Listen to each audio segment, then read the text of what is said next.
Dean and welcomes our chief guest, Professor Ryan Fernando and Professor Mrs. Aswini Fernando.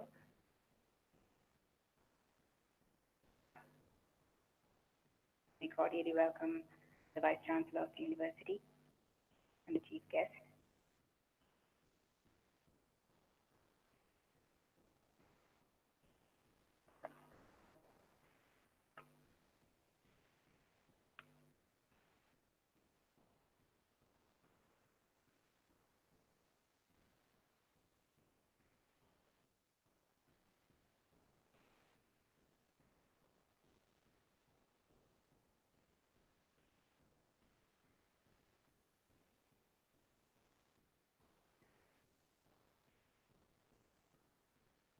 Please take your seats.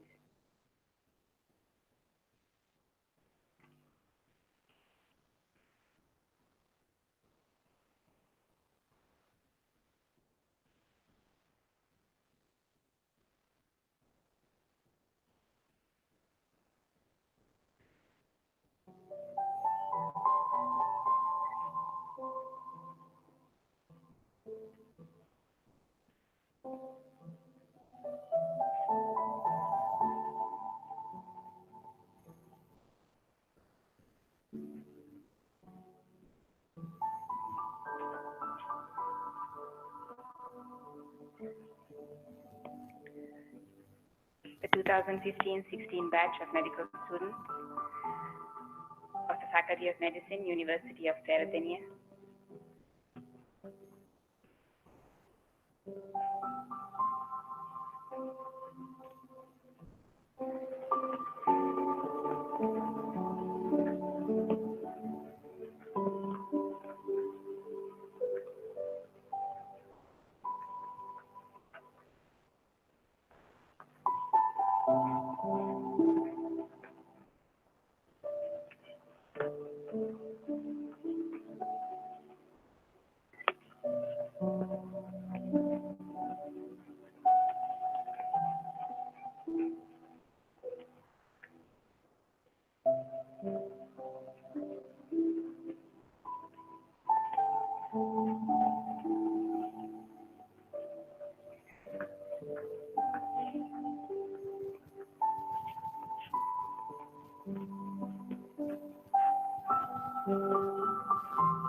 Good morning, everyone.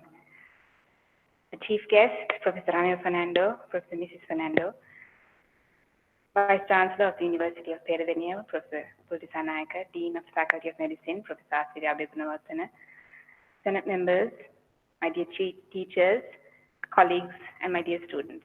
Welcome to the white coat ceremony of the 2015-16 batch. It is indeed an important day for you all, and we begin, as we always begin, with traditions. Please rise for the university anthem.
Thank you.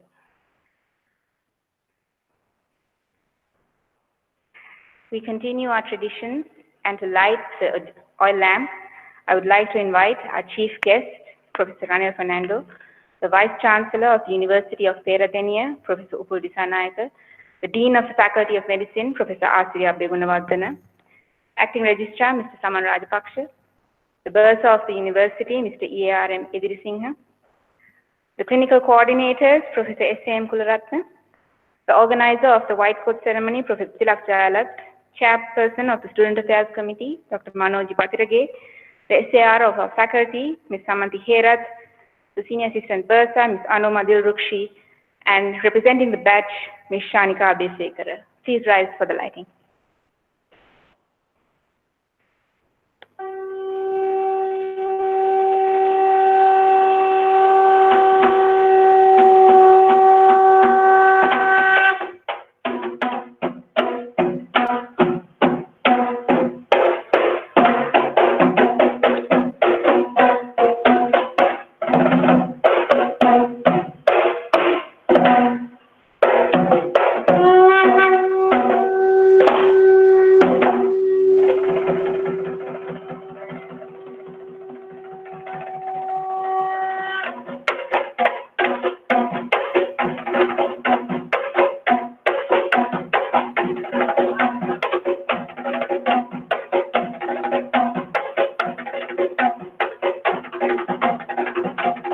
to ask Professor Ashwini Fernando as well, and representing the clinical staff, extended leading staff of Kendi, Dr. Devaratnam, to please light the lamp as well.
Donning the white coat today marks a new chapter in the life of a medical student. This is a ceremony that marks the beginning of your clinical life. The white coat and stethoscope you receive today are both tools and symbols. The coat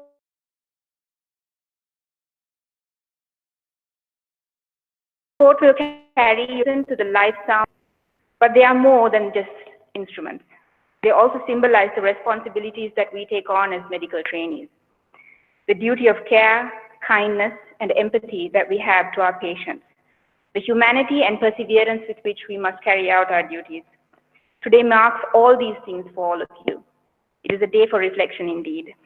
And so to begin today's proceedings, I cordially invite the Dean, Professor Asri Abegunawardana, to address the gathering.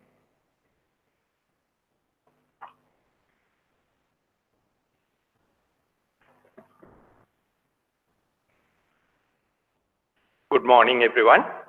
Our Vice Chancellor, Professor Upul Dissanayake, our Chief Guest today, Professor Ranil Fernando and Madam Ashwini Fernando, Acting Registrar, Bursa, Senior Assistant Registrar of the Faculty of Medicine, Senior Assistant Bursa, academic staff members, non-academic staff members, and ladies and gentlemen, and my dear students.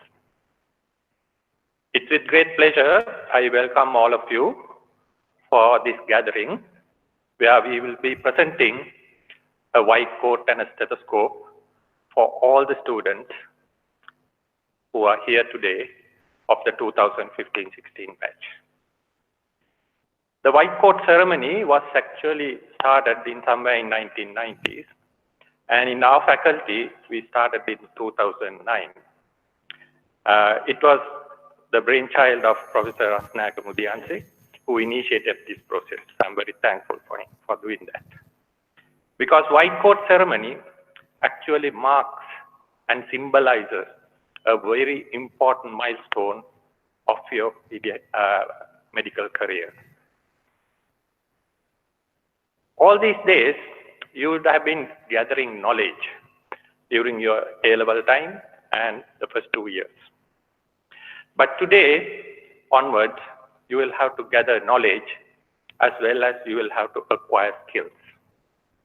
And moreover, all this knowledge and the skills that you have gathered will have to be practiced with a touch of professionalism, empathy, and compassionate care.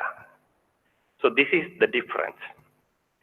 And once you pass out, I'm sure most of you will have to engage in private practice, and you will engage in private practice. There, you will have to market yourself to gain your private practice. What do you mean by marketing? marketing means that you have to sell a product or a service for a profit while satisfying the customers. But medical marketing cannot be simply done like that. You'll have to do it with a degree of professionalism and also in what is called ethical marketing. Today you can see the unethical marketing of medical profession is quite rampant. And we need to see an end to this if we are to gain respect and reputation from the society. The reputation and respect cannot be bought or cannot be bought or taken by force. You got to earn it. Therefore, we will have to learn to market ourselves by performing quality research, innovations, and higher degree of skills that we need to practice. Then only we can be satisfied that we have marketed ourselves in a professional way. So today, you will be taking a pledge. And don't read the pledge, but please understand the pledge and adhere to it throughout your medical career. Thank you very much.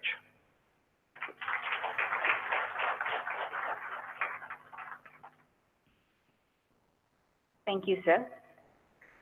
To address the gathering, I would like to now invite the Vice Chancellor of the University of Peradeniya, Professor Upul Disanaik.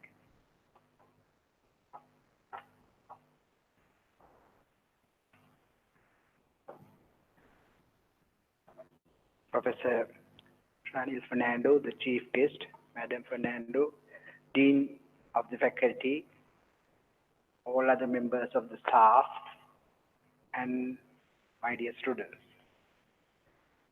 First of all, I must mention that this is a very special day for these medical students because this is their affirmation or promise about your commitment to the professional life, which is a unique occasion. From today onwards, you are just going to act as doctors until you get your full qualification. This is a very symbolic thing. It's not only symbolic, and there are various type of qualities that you have to inculcate in you from today onwards. I always say that medical students can't behave just like other students or other graduates, because they are completely different. They are the people, you are the people who is going to look after the health of the nation, I can say straight away. Therefore, you have a big devotion, dedication, commitment, and if you are not going to do that, who else? That is the most important thing. At the same time, when you look at the society day by day, even though every year we release more than 1,000 doctors, systems are getting improved, knowledge and skills are developed, but unfortunate thing is gradually the reputation and recognition of the medical profession is gradually going down. That nobody can deny it. Therefore, I think it's you who can restore that, maintain that, continue that for the future. This is the importance of this particular white coat ceremony, to change your mind and think of the future of the profession, and the part that we are gradually losing, you have to grab that back and restore it. If you all can make that change in your mind, of course, that change will come up. That is, at the same time, we have heard enough things about misusing professional your privileges. So these are the things that you have to think of in a moment of this nature. Not just being a you have been privileged already to become a doctor, but still when you are going to work as a doctor, you have to change completely from your normal life to a dedicated life. That is the main message that I want to give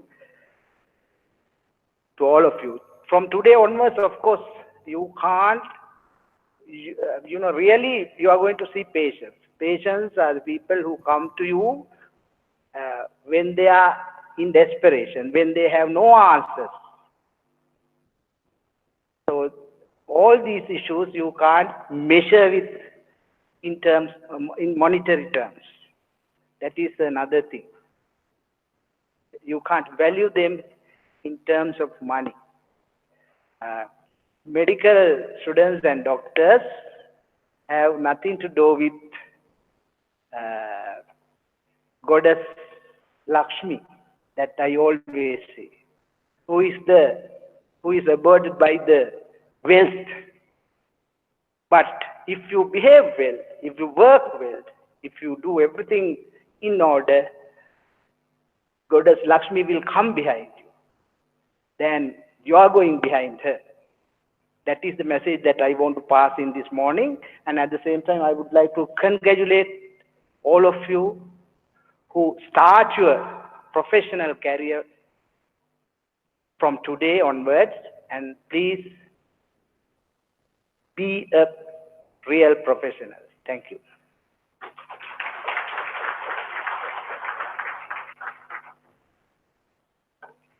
Thank you, sir. It is now my great honor to invite our chief guest, Professor Ranil Fernando, Chair Professor of Surgery, Faculty of Medicine, University of Peradeniya, to address our students.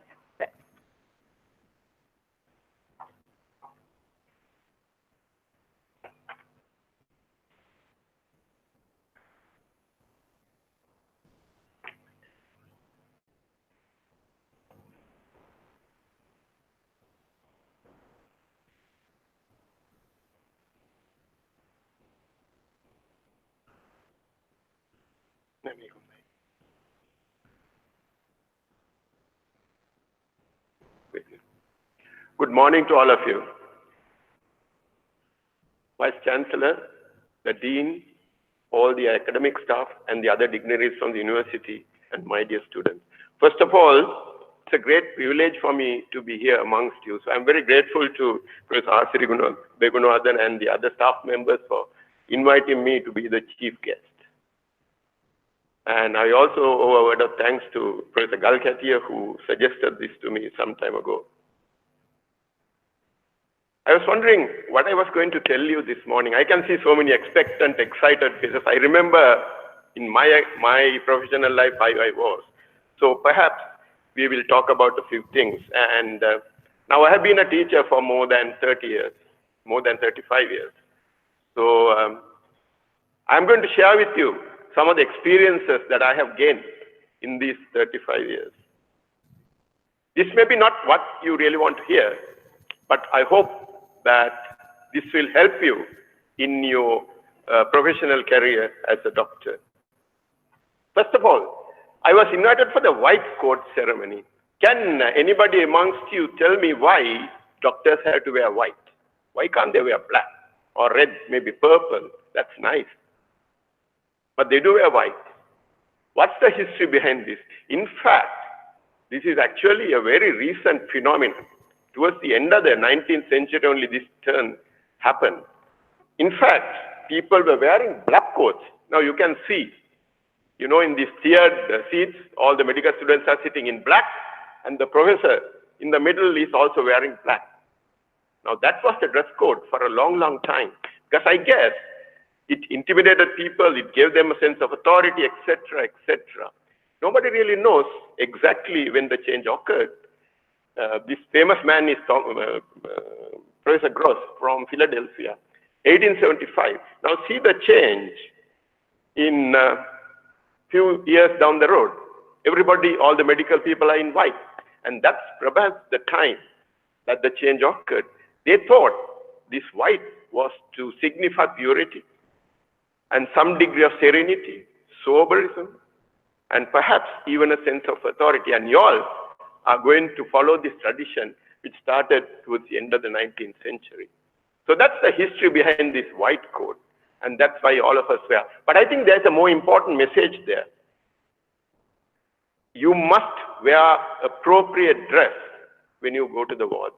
That's very important. A doctor does not necessarily mean a person who has knowledge. There's a lot more to a doctor.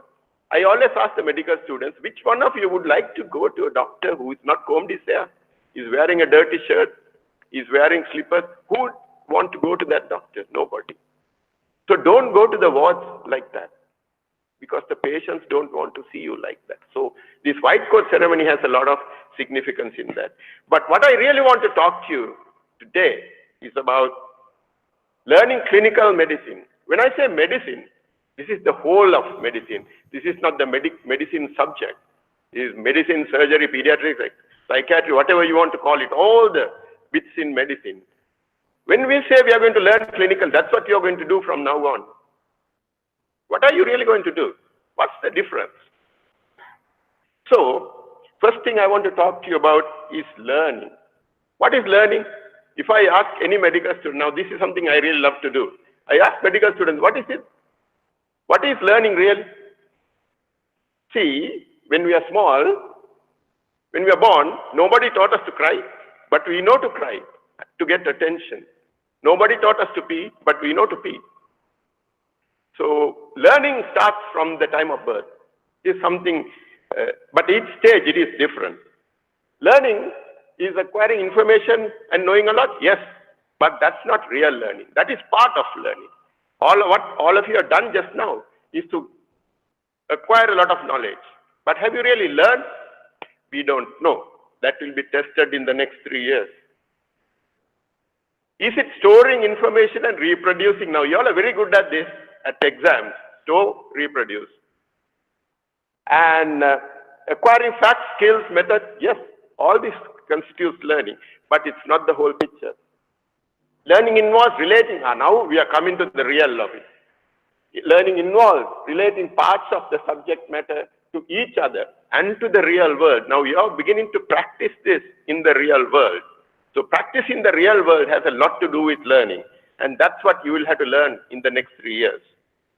And Raja Sojo, obviously a psychiatrist, said, learning is interpreting and understanding reality in a different way. Learning involves comprehending the world by reinterpreting knowledge. So you have to keep on renewing your knowledge, updating your knowledge, and relating to the world. So you see, this learning game is not about learning facts and reproducing. Actually, all these things don't help. So, in fact, another psychologist defines learning as a relatively, slightly paradoxical term, relatively permanent change in behavior that results from practice. So there must be a change in you. I think that is the key word. If you learn something, there has to be a change. If you see a patient and if you apply physiology, when you see the next patient, the way you think about that patient must change. That's the permanent change that they are talking about. Richard Atkinson is again a psychologist. And to change behavior, if you want to change behavior, do things differently, you must acquire knowledge and skills, no question about it. If you don't know, you can't practice as a doctor. This, of course, you can do by study, cramming, memorizing, and so on. But you must change your behavior. This you must do constantly, and you must recondition it all the time. You must study patience and change your behavior. I think that is the key that you must remember for it. If you remember that sentence, that's enough for me. You must study patience and change your behavior. And please remember this. Learning has nothing to do with a teacher, because the teacher can teach you 1,000 things. But unless you want to change your behavior, how will you learn? You have not learned anything. Yes, you have acquired knowledge, you have gained a lot of things, but you really haven't changed learned anything because you have not made a decision to change your behavior. I cannot change your behavior for you. So learning is all about yourself. You have to do this. Yes, teachers will help you, teachers will guide you, teachers will aid you. But if you really want to learn, it's all about you. So don't depend on anybody to learn. Yes, use everybody. Talk to everybody. But learning is all about you. Please remember that forever. What is the method you have used up to now? You know, all of you, let's face facts. All of you are products of the tuition system. So what you have done just now is like this. Now this is something I made up. These are all Sinhalese letters. U, K, L, Mukadde. What is that? Unkiyanawa, Apiliyanawa, Katapadan karno, Vamaranawa, Lakunu labinawa. That's what you have done all this time. They have said things, we wrote them down judiciously, we memorized all this, then we vomited them, and we got marks, and we passed. So that's what it is all about. This is what medical students have this habit. You know, they're like Pavlov's dogs. The moment you say something, they take a book and write it down. Pavlov ke ballo, ape kollo kello. So that is what you all do. But this method is not going to do for clinical medicine. This is nice. Mandanna makeup. I don't know which university this is. This was written on a desk by an art student. Pain on anything? Satahan motada kiyawa nima karnu beri. Kochar lila tina. How much of notes have you got that you have never used? Deshana motada agni kiyakata gihilla nidegana tina. Buddhiya motada satya jaya ganna beri. That is the most important. It is the point in having knowledge without wisdom, without using it. What is the point in knowing everything if you cannot use it for a patient? But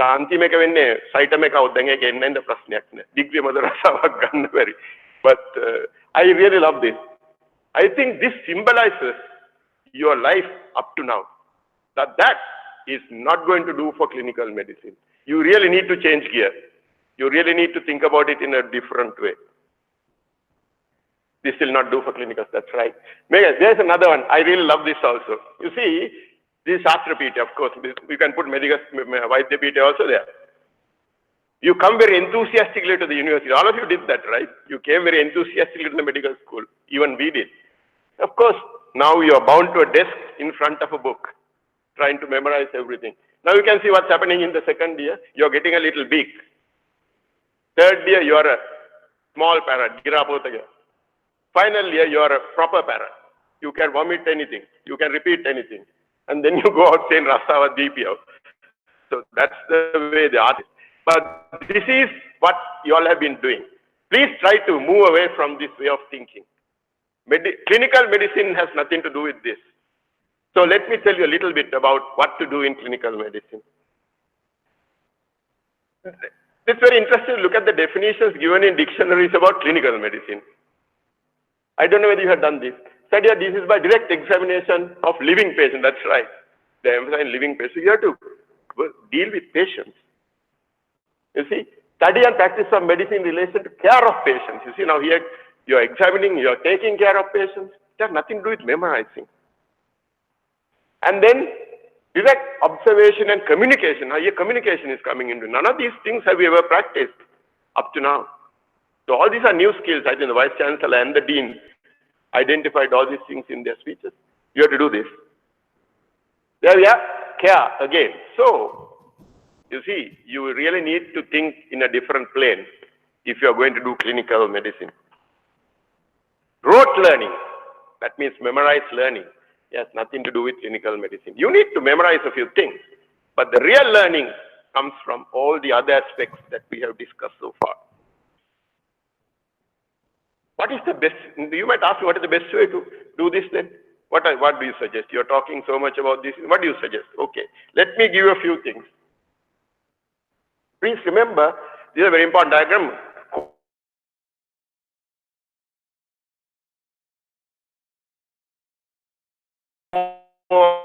The core and only 30% of what you see, but really If you discuss it, 70%. And if you do something, it is 90%. The last two bits, do and discuss, is what is called active learning. All the others are passive learning, which you are going to forget after 2 weeks. So can you remember what will happen in 3 years? So you really need to do quite a lot of active learning if you really want to do clinical medicine. This is something that you must. This is in 1969. So this has been in the medical education realms for a long time. So please remember, see what Confucius said. He said, I see and I forget. I hear and I remember, but I do and I understand. So it's very active thing. You really need to do things. You need to think about it and do it yourself. Then only will you learn properly. How do you prepare to learn clinical medicine? Okay. What did you do? What have you done so far? Now you're going to start, right? When are you going to start? Soon? 2 weeks' time? I don't know. What have you done? Well, I hope that you must know what you are expected to learn before you start.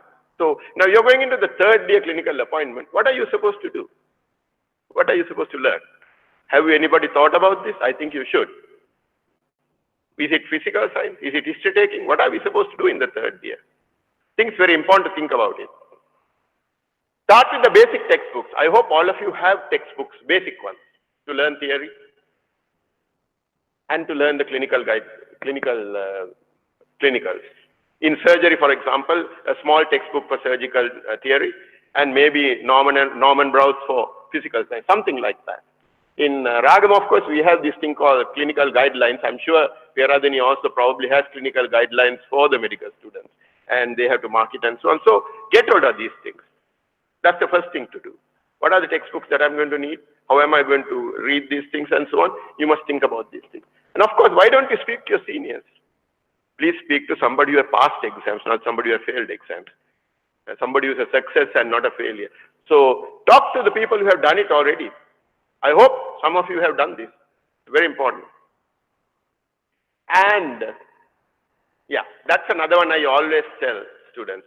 Don't wait for teachers to do something. Now, it's particularly surgical work. Surgeons in theater, you think you can't learn.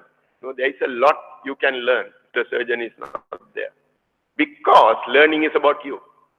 So don't wait for a teacher to learn. If the teacher is there, it might make it easier, but you don't wait for teachers to learn. That's a very important thing that you must remember in clinical medicine. There's a lot you can learn. First thing you do when you meet a patient is to take a history. Please remember, that is his story or her story. It is not the way you want it. It is impossible for a patient to give you a story in the standard way. How can you go to a doctor and give a story in that presenting complaint? You cannot do this. Medical students expect patients to do this. They cannot. Please remember that. They are human beings. They have a problem. They expect you to solve this. And you must look at it like that. Please don't tell them to tell it your way. They can't do it.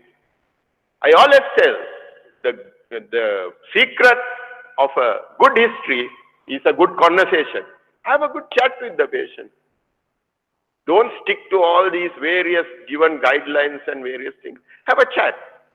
Later you can organize it any way you like. But have a good you will enjoy this. History taking becomes a joy when you do this.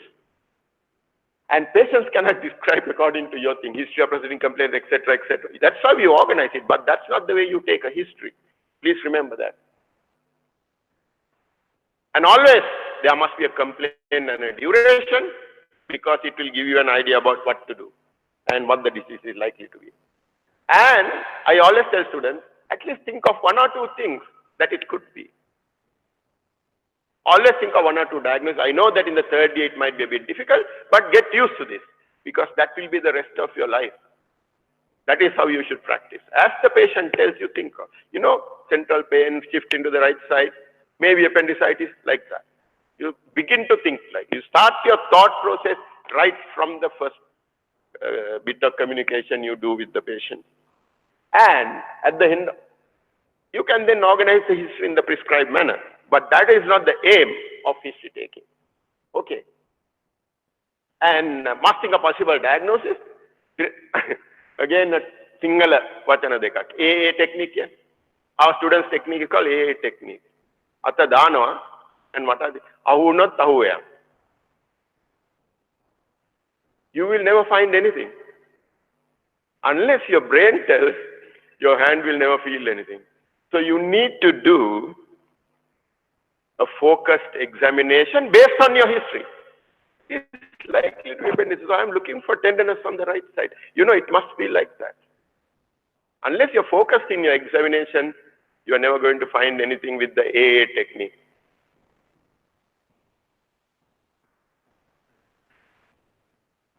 You see, medical students, if I ask you now, what are your expectations from this clinical appointments? Very important thing to ask yourself, what do I expect? And how do I feel about this? What are your emotions? So some of these medical students in various medical schools were interviewed immediately and maybe 2 or 3 weeks later. And it's very interesting to go through some of the emotions and their expectations, because I'm sure you will share these things with me. You will have, I was a bit like that, you know, excited. All of us, remember, putting the stethoscope around the neck and walking on the corridor feeling very important. Yeah, all of us have done that. When you go in the bus, I know. We have done all this. I know, very interesting, yeah. A bit like that, yeah, of course. He is excited. Yeah, intimidated. Oh my God. Yeah, some of us are a bit like that. You are worried, what the hell am I going to do? Because, you know, you are worried, going towards and so on. Anxious, yeah, I know. What's going to happen? Confident. Hurry, I can do this. Yeah, that's good. You should be like that. Why can't you? You should be able to do that. And then you realize, oh, I know anatomy, but I don't know applied anatomy. So I met look at anatomy. Again, you need to relearn a few things. It gives you an idea of what a doctor's life is like. So you must expect that. That's what I think the Vice Chancellor and the Dean told you. So you will learn to be like that. Good way to learn, of course. Because if you are using the patients and using them, it's a good way to learn. Certainly, you're learning without actually knowing that you're learning. That's also true. Some people felt like this. They suddenly know something and they didn't realize they had learned, but they have. If you really use the patients, this will happen. And then, you know, you don't know anything. Then you suddenly remember a patient and you remember everything. So basically, that last sentence is to say, all these clinical things that you're going to do in the next 3 years, it's about patients. Must be patient focused.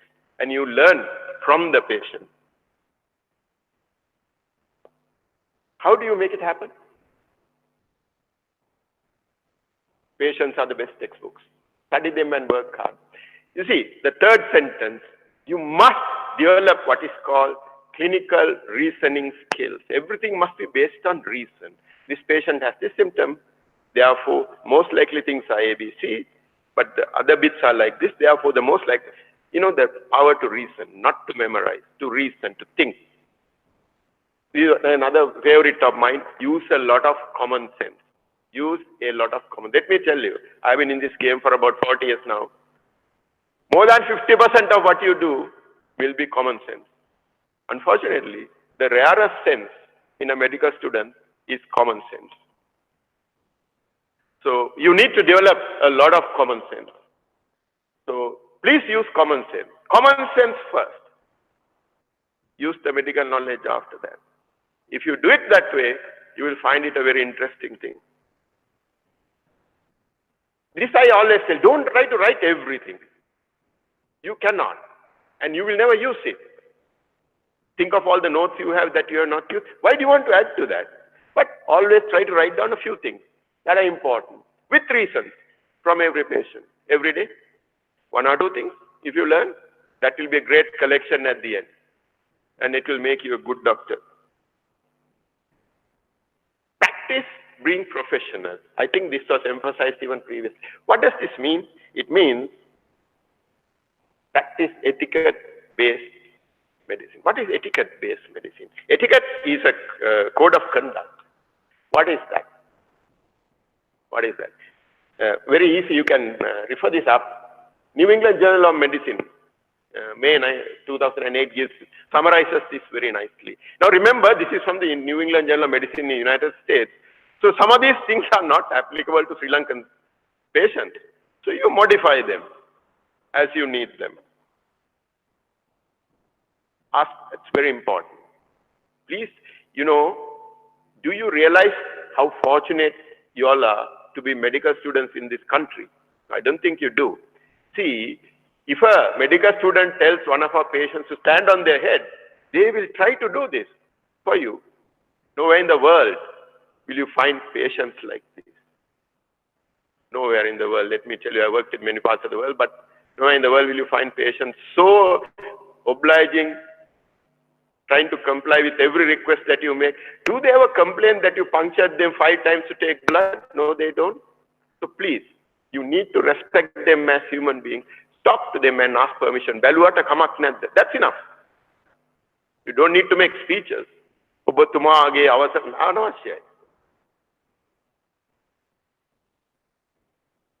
ask permission. That's very important. Treat them like human beings. Wait for an answer. You ask a question. Don't keep bombarding him with questions. That's not the way you do things. You wait for an answer. Give them time. Let them talk to you. You can remind them. Introduce yourself. There's another important thing. I always insist that students wear their coat and have their badge. Because that's the only thing that entitles you to walk to a ward and talk to anybody. Otherwise, how do we know? It says, I am a medical student and here is my name. I am here to learn. Every time you go to a ward, please give that message to patients. Don't walk in like a Rastya Dukara, like a thug, wearing t-shirts and shorts and banyans. I don't think that is proper etiquette. Then you are disrespecting everybody. So your identity is a very important one. Not shake hands, gloves and so on. This is obviously for the West. No, don't try to shake hands. I don't think our Sri Lankan patients appreciate that. If you say, that sort of thing is good enough. You know how people are. You want to say Aibon. Aibon is a very good greeting. Can you think of a better greeting for a doctor than Aibon? May you live long. For me, it's a great greeting. I love to tell people Aibon at the end of the interview. So it's a very good greeting, that our national greeting. So that's a very good thing you can do. And sit down. Smile if appropriate. Now, please don't see like, for example, don't tell the patient, Obage amma maruna. That. That's not appropriate. We have this tendency. Please don't do that. You need to do it appropriately. And then tell, look, I'm a 3rd year student. Mama Tungini was a shisha. You talk to them, explain your role. They'll be very cooperative. You know our patients. They'll be very cooperative. They'll help you. And very important to ask how they feel. Then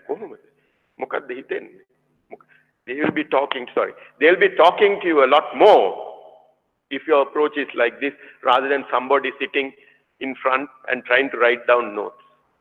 So this two-way communication is a very important thing with your patient.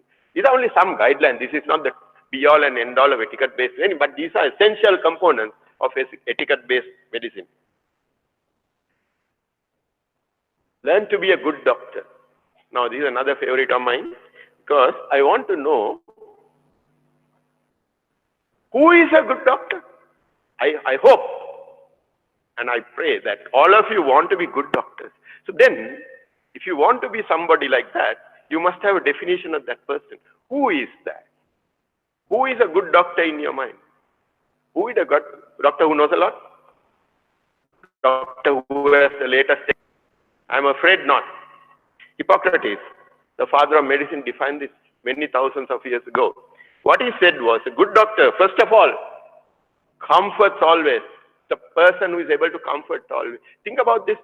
When you go to a doctor, what do you expect? To say that, okay, don't worry, this will get better. That's the first thing. You can do this always. There isn't a single patient, even the most terminal patient, you can comfort. That's your role number one. And you must learn this in the next 3 years. Treat often. You see, it doesn't matter. If they have fever, you give them something. If they have pain, relieve the pain. That's what's important for a patient. Comfort, then relief. But only rarely, or sometimes only. So it's not about curing. It's not about the latest technique. It's not about the latest medicine. That makes a good doctor. The first two are the ones that make you a good doctor. Please learn them. These are things that you won't learn from a book. But these are the things that will make a difference between you being a good doctor or a very average doctor. Maybe most knowledgeable, but very average doctor. That's the difference. So you need to learn that. Quickly, because I'm a surgeon, I'll tell you, surgery in the wards, surgery is from the Greek word chirurgia, means to do with the hand. But you see, it's a medical specialty that treats diseases by injuries, operative, manual instruments. This is the definition. You see, if you think that surgery is about operating, you're much mistaken. It's a lot more than that. See, what is critical?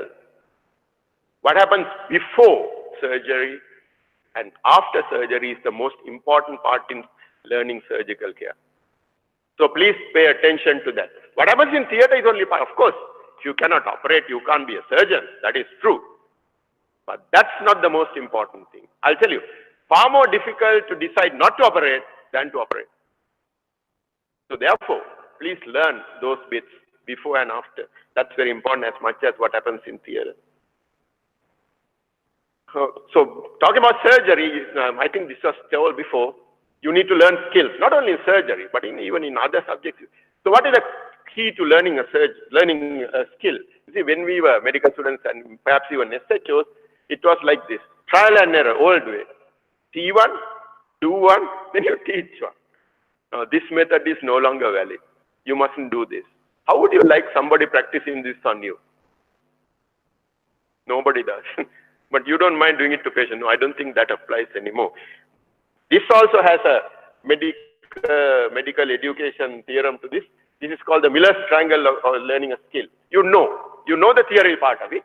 Then you know how to do it theoretically. Then you get somebody to demonstrate this to you under guidance. Then you finally do it. So that is the way to learn a skill. And to put it in a more practical sense, you get somebody to explain it, then demonstrate it, then you practice it and review it, and this cycle must go on. So if you're going to learn a skill, please remember, there are several steps in learning a skill. Please follow these steps. All this you'll have to do in the next 3 years. That's why I thought I better tell you all these things. If you want to learn a skill, that's the way to do it. Question to ask. If I am this patient, how would I like it done? Please do to the patient the way you would like it done to you. Then you cannot make a mistake. Carefully, make sure all this. Learning clinical medicine is a lifelong process. Please enjoy. You know, if you learn properly, you will enjoy. It is hard work.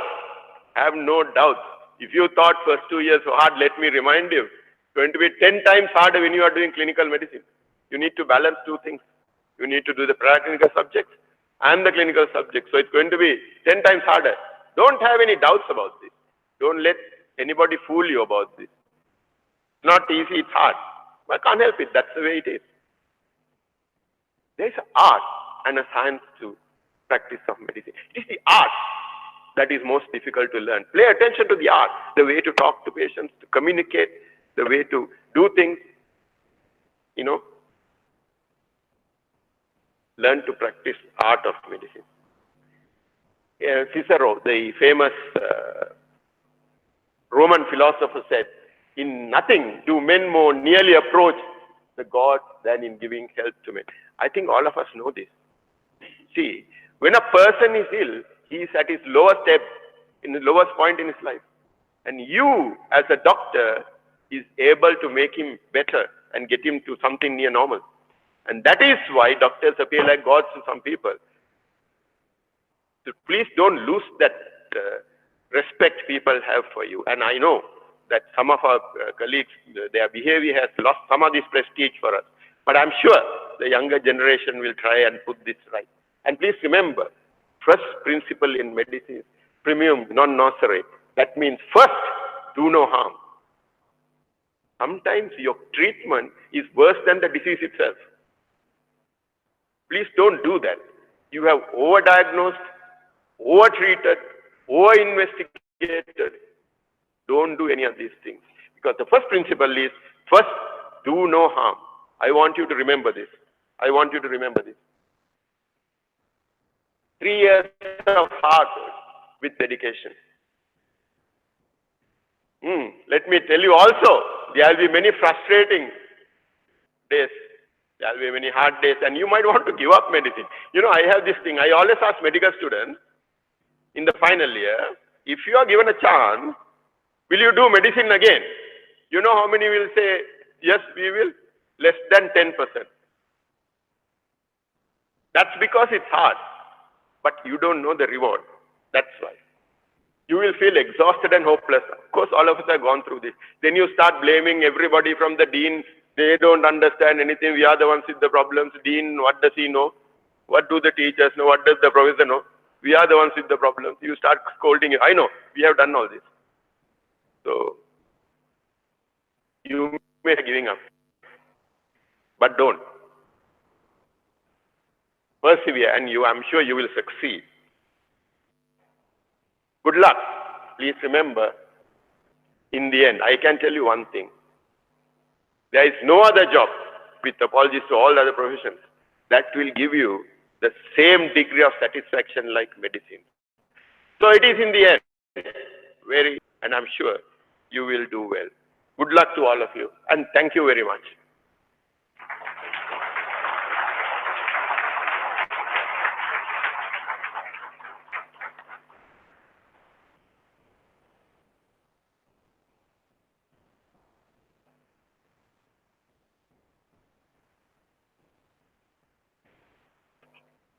Thank you very much, sir, for your wonderful words. I'm sure there are some fundamental lessons that all of us can learn from that. We now move on to the formal presentation of white coats. And to start things off, I would like to invite on stage our chief guest, Professor Anil Fernando, and the Vice Chancellor of the University, Professor Purvi Dissanayake. Sir, if you would please.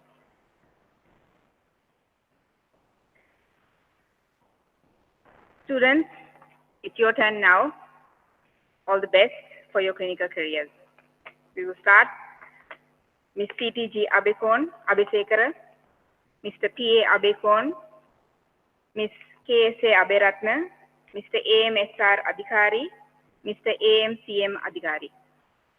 Mr. W.L.R. Kulratna, Ms. T.T. Kumar Nayaka, Mr. G.P.J. Kumara, Mr. T.A.S.P. Kumara, Mr. G.R.S. Kushan, Ms. W.G.N. Lakmali.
Thank you very much, sir.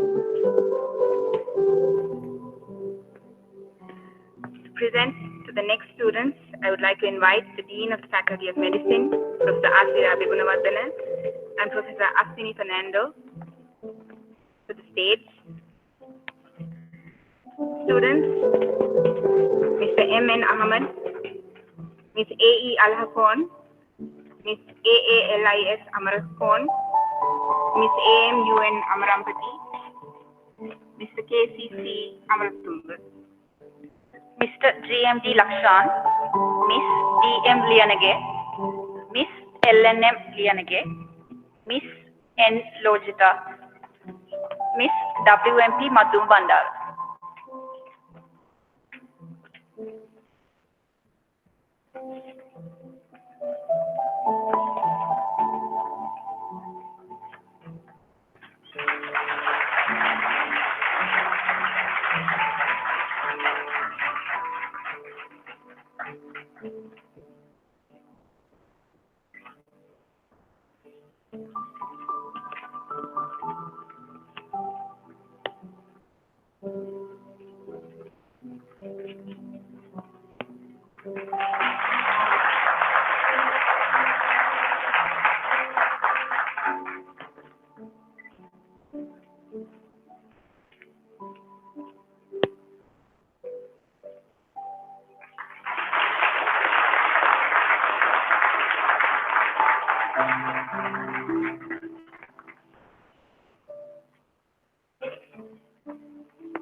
Thank you, sir. Thank you, madam.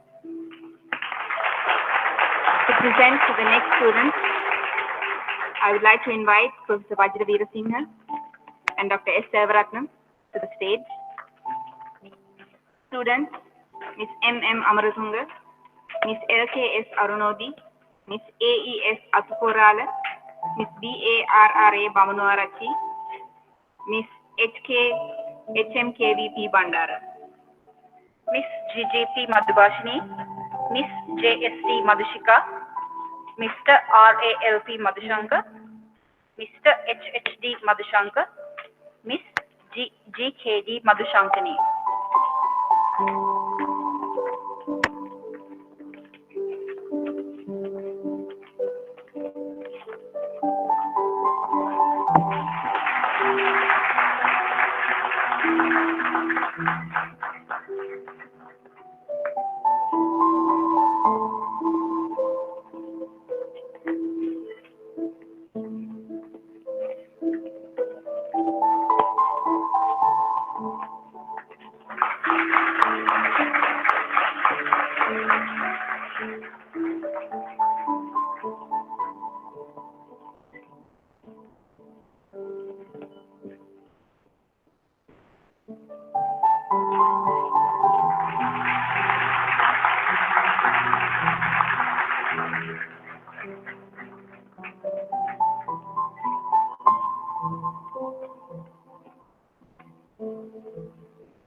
Thank you, sir. To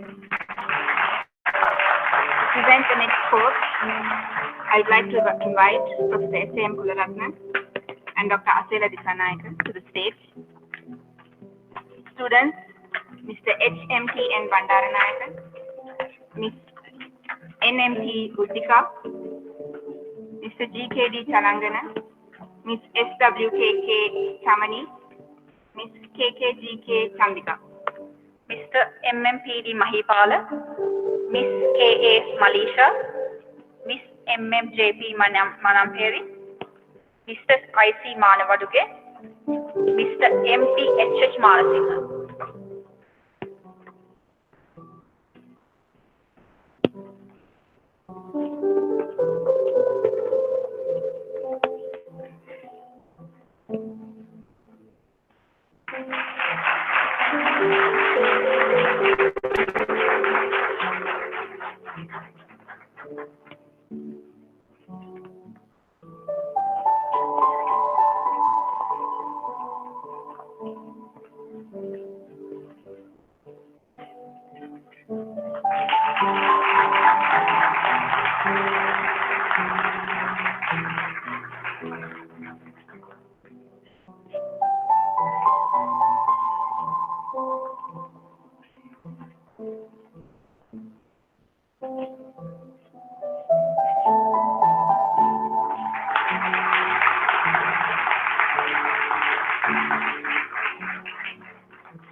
Thank you, sir. To present the next course, I would like to invite Professor Tilak Jayalat and Dr. Lalani Hettiarat on stage, please. Students receiving their course are Ms. NLNP Charukeshi, Mr. KKOS Dahanayaka, Mr. DHU Dhiraniyagala, Mr. KMAP Dasanayaka, Mr. DMMP Dayaratna, Mr. NGL Marasinghe, Mr. K. Mathutishan, Mr. R. Mayuradhan, Ms. EMYKK Megastanna, Mr. SMM Mohammed.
Thank you, Madam. To present the next white course, I would like to invite Professor Kapila Gunavardhana and Dr. Sarpa Hemapriya. Students receiving their white course are Ms. W.A.S.N. Dayaratnam, Mr. H.D.K.G. Dayasiri, Ms. G.P.D.N. De Silva, Ms. K.H.S.A. De Silva, Ms. L.A.N.U. De Silva, Ms. M.R. Munasinghe, Ms. K.A.D.N. Nanayakala, Ms. H. Narampanava, Ms. V. Narmada, Ms. W.R.D.S. Nilaveera.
Thank you, sir. To present the next course, I would like to invite Professor Rasnak Mudianse and Dr. Vimala Siriyabekun on stage. Students receiving their course are Ms. U.T.D. De Silva, Ms. D.D.S. De Souza, Mr. S. De Laksham, Ms. A.C. Devindi, Ms. D.M. D.N.D. Dhanapala, Ms. M.M.S. Nimzia, Ms. J.P.N. Oshadi, Ms. H.W.P. Hamalka, Ms. G.G.N.D. Pereira, Ms. R.T.P. Pereira.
Thank you, sir. To present the next course, I would like to invite Dr. Shantini Rosairo and Dr. Uday Karunatilaka. Karunaratne. My apologies.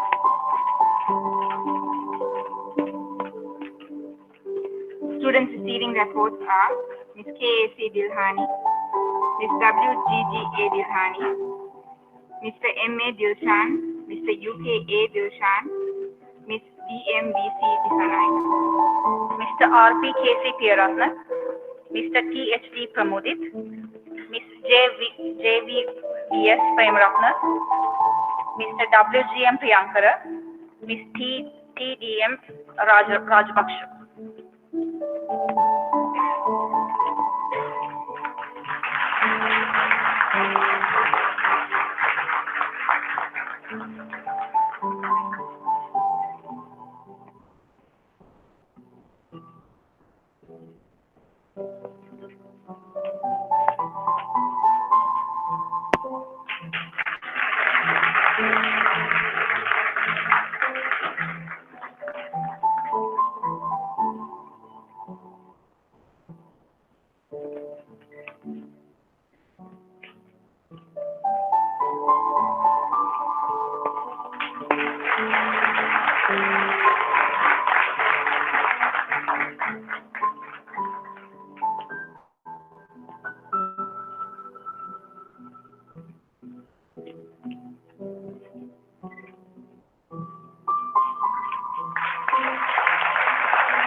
Thank you, madam. Thank you, sir.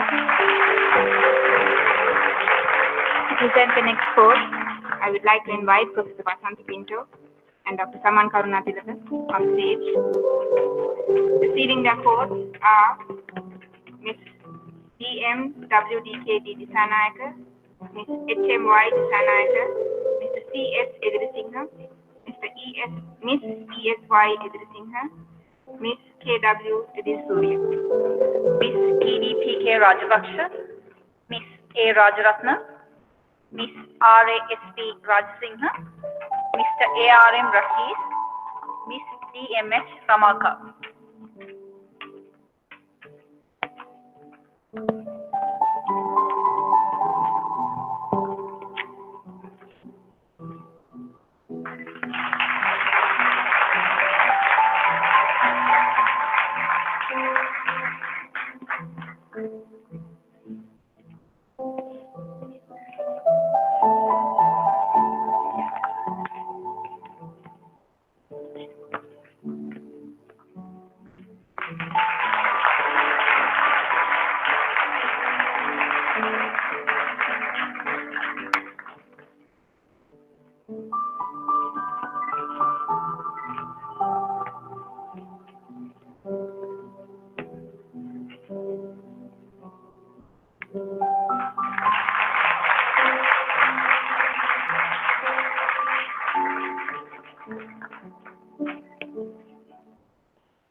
Thank you, madam. Thank you, sir.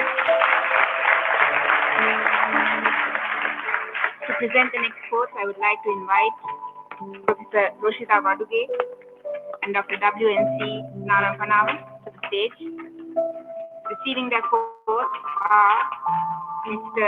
U.G.T.A.L. Ekanayakar, Ms. S.R.W.M. Ekanayakar, Ms. R. Elango, Mr. W.J. Emalkar, Miss E.G.U. Abasinghe, Miss WJKI Ranasinghe, Miss AYK Ranasurya, Mr. AGGKL Ranavira, Mr. LMKA Ranjit, Miss RMDL Ratnayaka.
Thank you, madam. Thank you, sir. To present the next course, I would like to invite Professor Samat Dharmaratnan and Dr. Nandana Kularatnan. Students receiving their course are Ms. M.G.S. Erandi, Ms. I.S.I.P. Fernando, Mr. S.C.J. Fernando, Mr. W.A.W.D. Fernando, Ms. L.D. Gajanayakar. Miss D.I. Ratnayaka, Miss R.M.A.T.K. Ratnayaka, Miss R.S.H.D. Rotuegama, Miss R.A.G.S. Rupasinghe, Miss T. Sabanayagam.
Thank you, sir. To present the next course, I would like to invite Dr. Shamali Abegunwardana and Dr. Indika Hevage.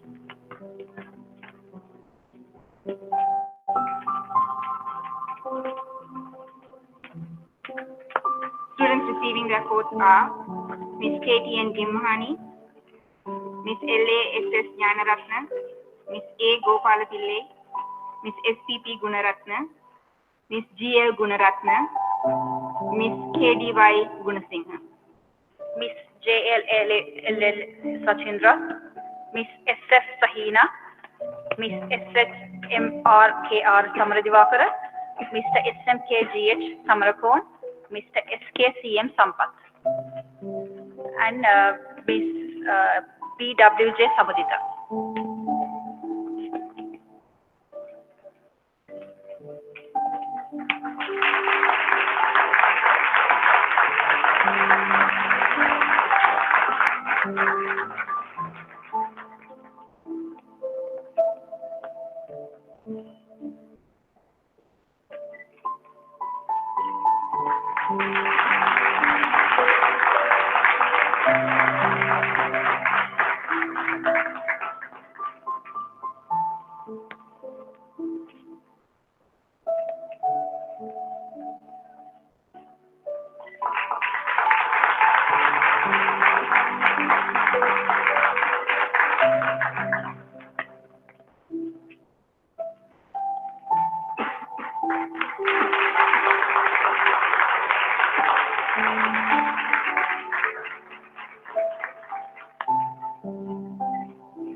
Thank you, Madam. To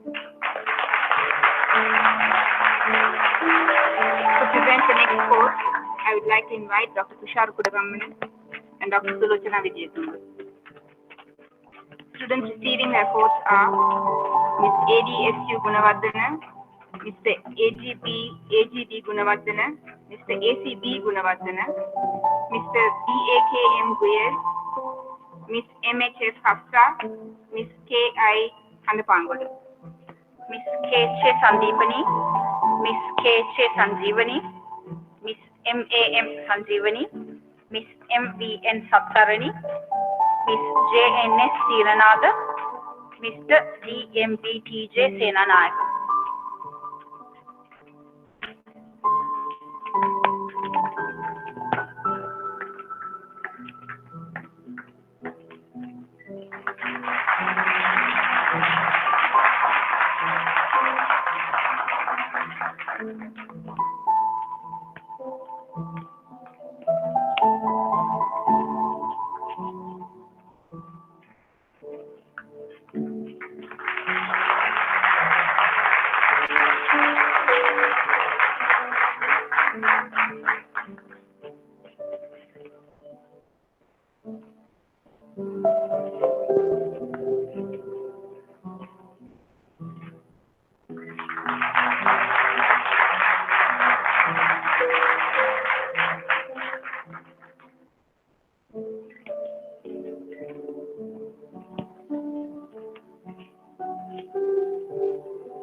madam. Thank you, sir.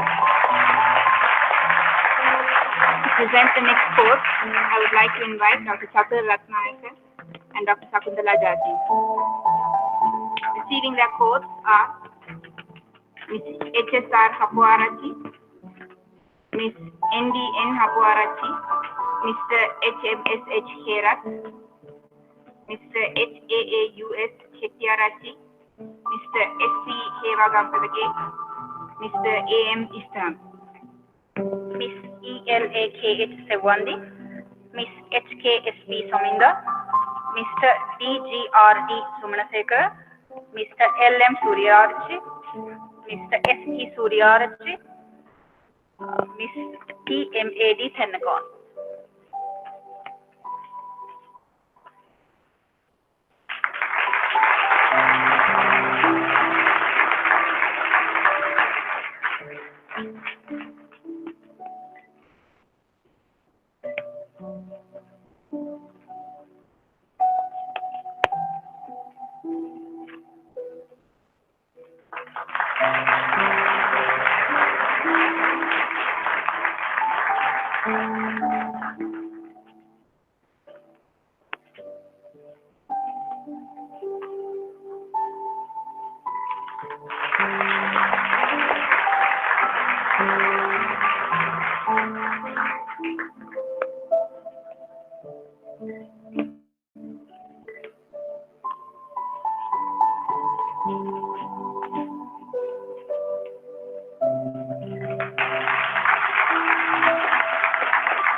Thank you, sir. Thank you, madam. To present the next course, I would like to invite Dr. Heshan Jarira and Dr. Madhuvanti Hettiarachi. Students receiving their course are Ms. P.A. Isurika, Mr. K.C. Jayakodi, Mr. H.M.P.T. Jayanthar, Mr. D.T.G.H.D.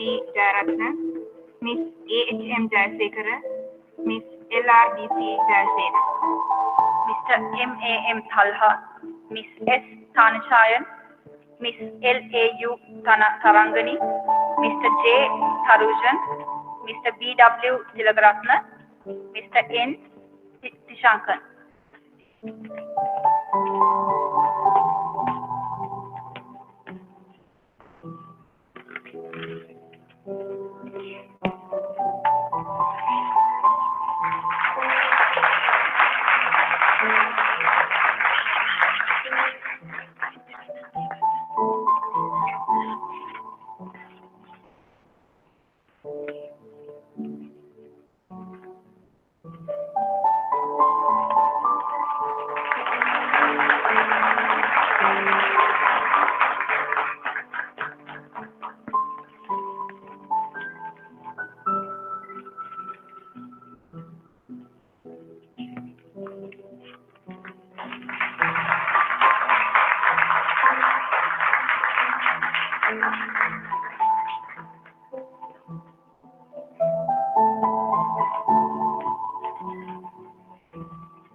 Thank you, sir. Thank you, madam. To present the next course, I would like to invite Dr. Vasana Kiridanan and Dr. Asoka Vijayananda. Students receiving their course are Ms. MDC Jayasena, Mr. HMTA Jayashan, Mr. BK TDT Jayasingha, Mr. GGC Jayasingha, Ms. HVD CMA Jayasingha, Mr. KKSS Jayawardena. Miss HBO Trimani, Mr. M. Vibhishan, Miss UV Vanaguru, Miss TJG Vasmila, Miss WMS Veeraratna, Mr. S.A. Veeraratna.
Thank you, madam. Thank you, sir. To present the next course, I would like to invite Dr. Pangulu Samarasinghe and Dr. Sitashi Kirivatsudur. Receiving their course are Mr. MGRN Jayawardena, Mr. S.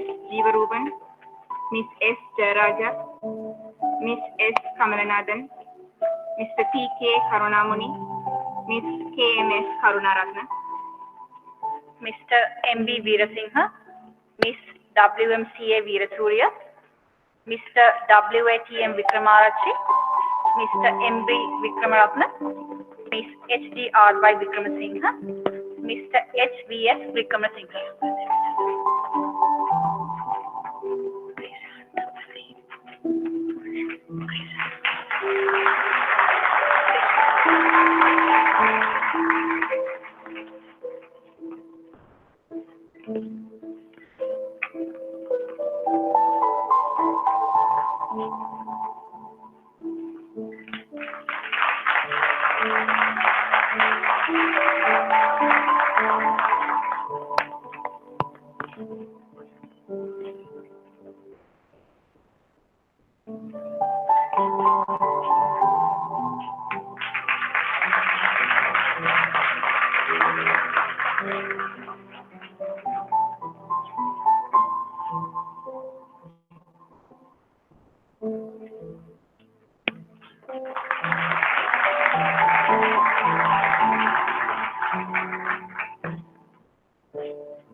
Thank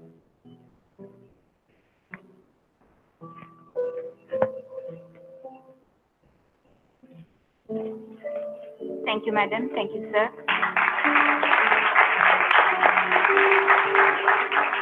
To present the next course, I'd like to invite Dr. Priyanka Demetrava, and Dr. Krishna Peti. Students receiving their course are Ms. K.P.R.P. Karunaratna, Ms. S.M.D.T. Karunaratna, Ms. K.I.S.N. Karunaratna, Ms. Y.M.U.W. Karunaratna, Ms. T.D.K.G. Karunasena, Mr. M.G.C.W. Karunatilaka, Ms. N.D. Vikramasinghe, Ms. W.M.V. Vijaykorn, Ms.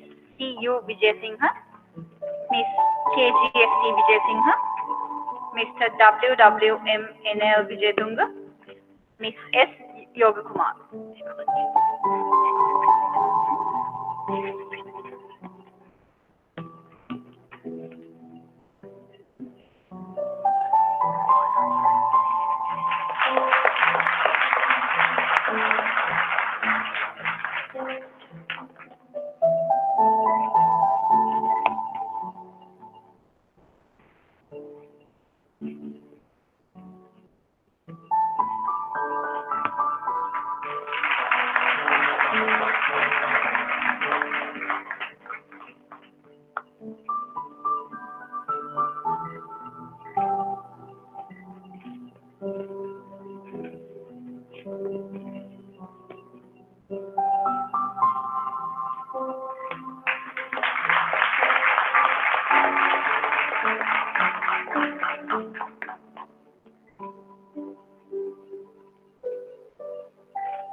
Thank you, madam. Thank you, sir.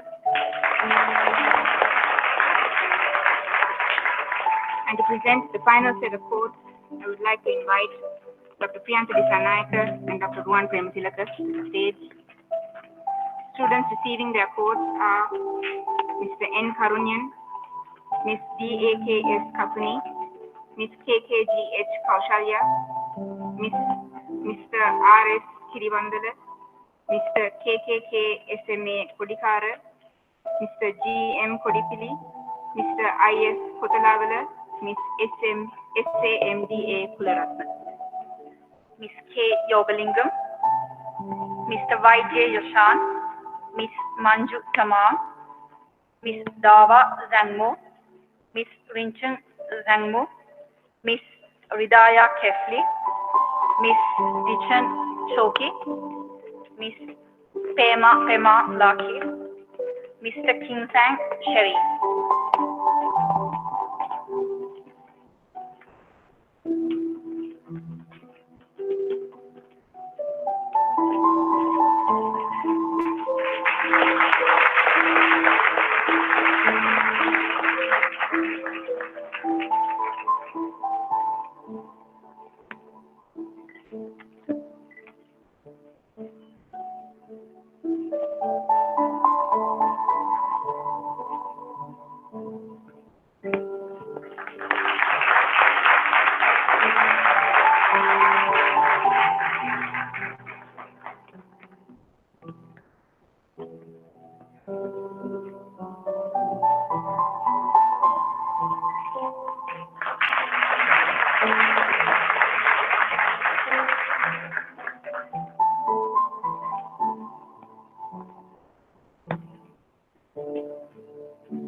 Thank you, sir.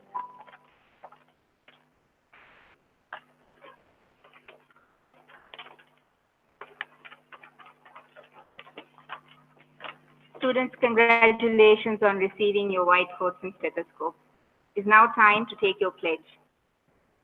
To receive your pledge, I would like to invite Professor Ranil Fernando, our chief guest, Professor Vajra Veerasinghe and Professor Rasnaik Mudyanse on stage, please. To receive and read the pledge on behalf of the students, I'd like to invite Mr. Pavita Abekon and Mr. Himashan Nirampanav.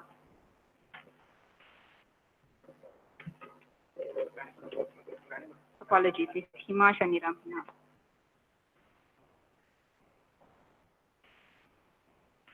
Please come on stage and receive the pledge.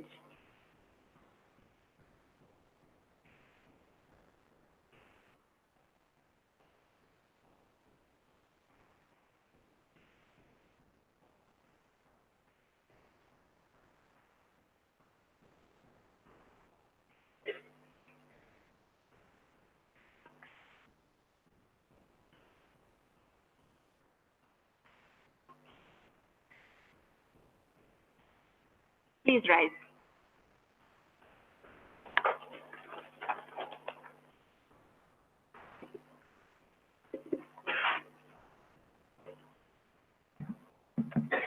I hereby take responsibility to the best of my ability to acquire knowledge, skills, and attitudes necessary to become a doctor. I will engage in learning individually as well as in a group in collaboration with my colleagues and other healthcare professionals. I will commit myself to learn the practice of science as well as the art of medicine. I will be responsible to adhere to a lifestyle that the society demands from the medical profession. I will extend unconditional respect and maximum possible care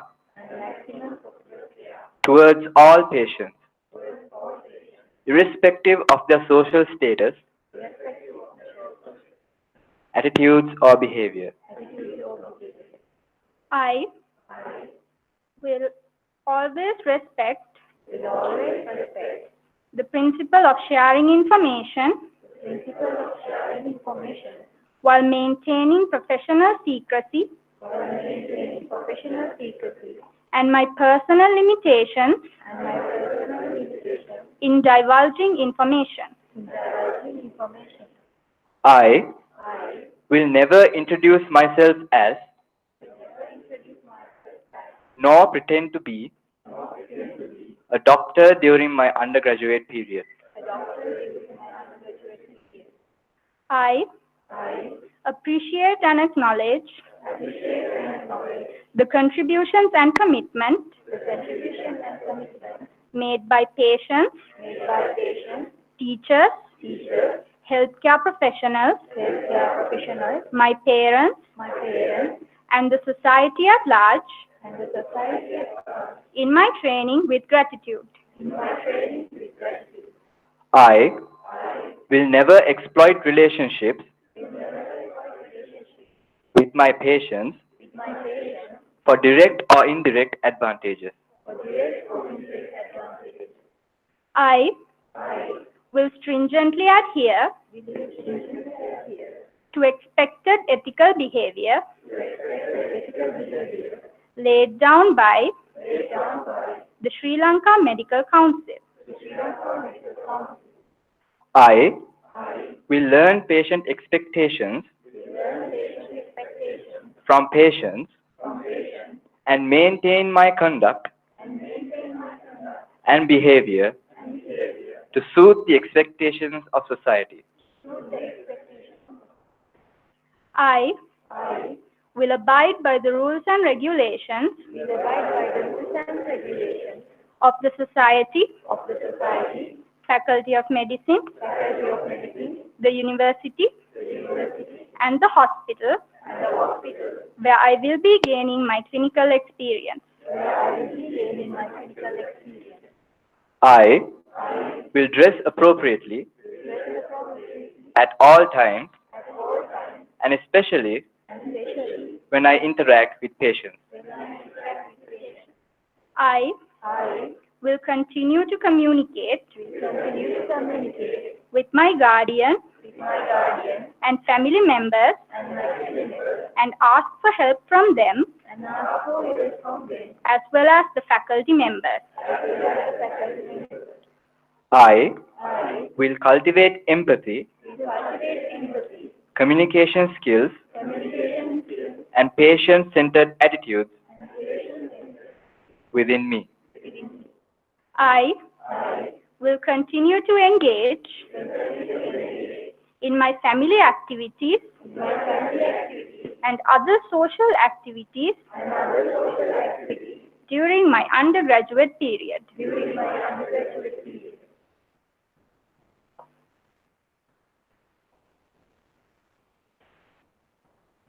Congratulations and thank you all.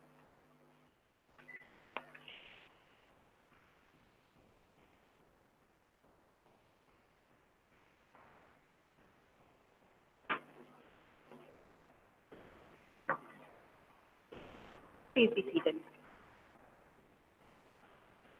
We are at the end of the ceremonial proceedings. To deliver the vote of thanks, I would like to invite the Chairperson of the Student Affairs Committee, Dr. Manoji Pasirage.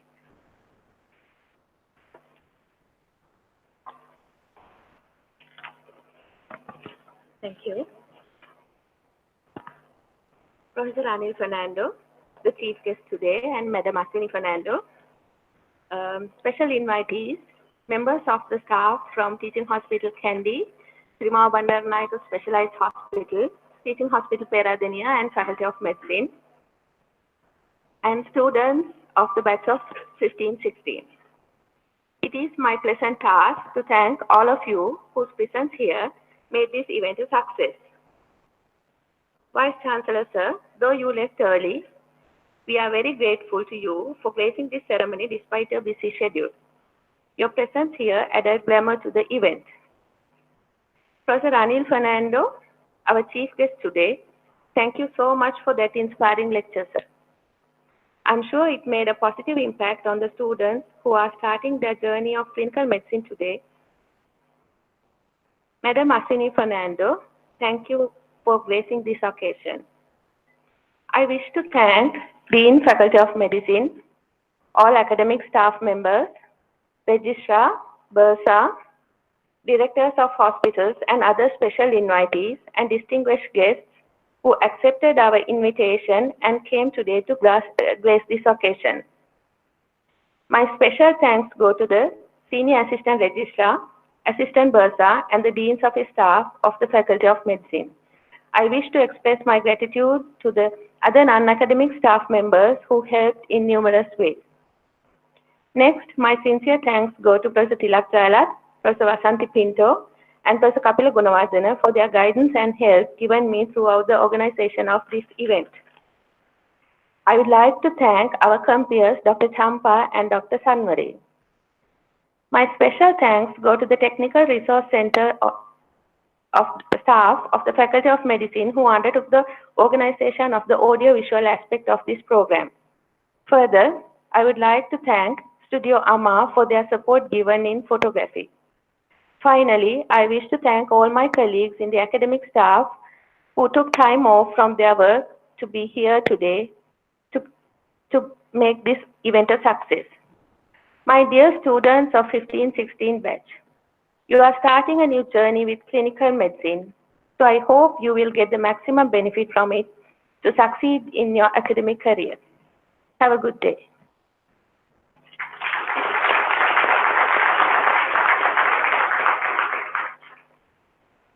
That brings us to the end of this morning's proceedings. Congratulations to you all. We end with the national anthem. Please rise and remain standing as the academic procession leaves the hall afterwards.